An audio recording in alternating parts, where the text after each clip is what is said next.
कहानी पढ़ो, समझो और बताओ। लेसन नंबर 6, मेरी बगिया। कमलेश तुली इसके कवि हैं। ऋत्विक और अंकिता दोनों भाई बहन बहुत ही समझदार थे। इस पाठ में एक लड़का है और एक लड़की है जिसका नाम ऋत्विक है और एक अंकिता है लड़की। दोनों के कौन है? दोनों एक भाई बहन है। उनके पड़ोसी के आंगन में एक बहुत सी सुंदर बगिया थी।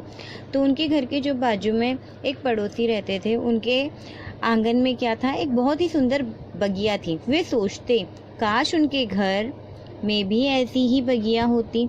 वो हर दिन ऐसा सोचते थे कि काश जैसे वो आंटी के घर के पास बगिया है वैसे हमारे पास भी हो।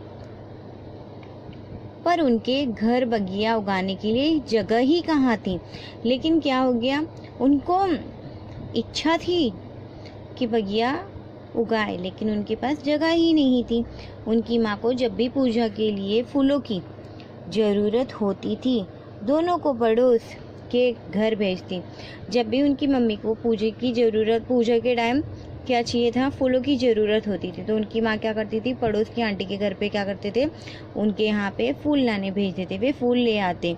एक दिन जब वे दोनों फूल लेने गए तो पड़ोस की आंटी ने उनसे कहा, रोज वो आंटी उनको फूल देती थी, लेकिन एक दिन उन्होंने क्या कहा?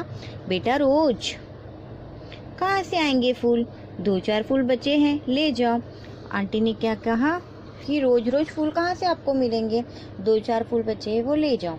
आंटी की बात सुनकर वे उदास हो गए। एक दिन दोनों ने दूरदर्शन पे देखा कि गमले में भी पौधे उगाए जा सकते हैं। क्या हुआ? आंटी ने फूल तो दिया, लेकिन वो दोनों क्या हो गए? उदास हो गए कि आंटी क्या बोली? रोज रोज फूल कहाँ से आएंगे? मैं आज आपको फूल दे रही हूँ, ओके? 2-4 फूल ही बचे हैं, अभी ले जाओ। वे बड़े खुश हो गए। क्यों खुश हो गए? बाद में जब उन्होंने आंटी की तरफ से जाकर आकर देखा दूरदर्शन में, दूरदर्शन का मतलब क्या होता है? टेलीविज़न। Television means TV. तो उसमें उन्होंने क्या देखा कि हाँ, अगर हमारे पास जगह ना हो तो हम क्या कर सकते हैं? हम बगिया नहीं है तो हम गमले में भी पौधे उगा सकते हैं। वे बड़े खुश हो गए ये सुन के। उन्होंने ये बात अपने माता पिता को बताई। वे पौधे लगाने के लिए गमले ले आए। गमलों में दोनों ने मिट्टी डाली, उसमें खाद और पानी मिलाकर फूलों के पौधे लगा दिए। वे रोज पौधों की अच्छी तरह देखभाल करते थे।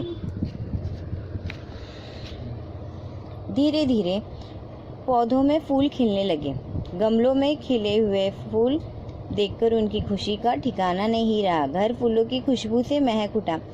जैसे जैसे वो लोग क्या पानी दिए, खाद दिए, मिट्टी डाले, तो उन्होंने देखा कि धीरे धीरे क्या हो गया? पौधों में गमले में क्या हो गया? धीरे धीरे पौधे उगने लगे और गमलों में खिले फूल देखकर उनकी खुशी मतलब हैप्पीनेस का क्या हुआ? ठिकाना नहीं रहा। घर फूलों की खुशबू में महक उठा। जब हम कोई गमले में पौधा लगाते हैं घर के पास, तो हमारे घर में उसकी क्या आती है? सुगंध आती है। उनकी बगिया देखने पड़ोस वाली आंटी और अंकल भी आए।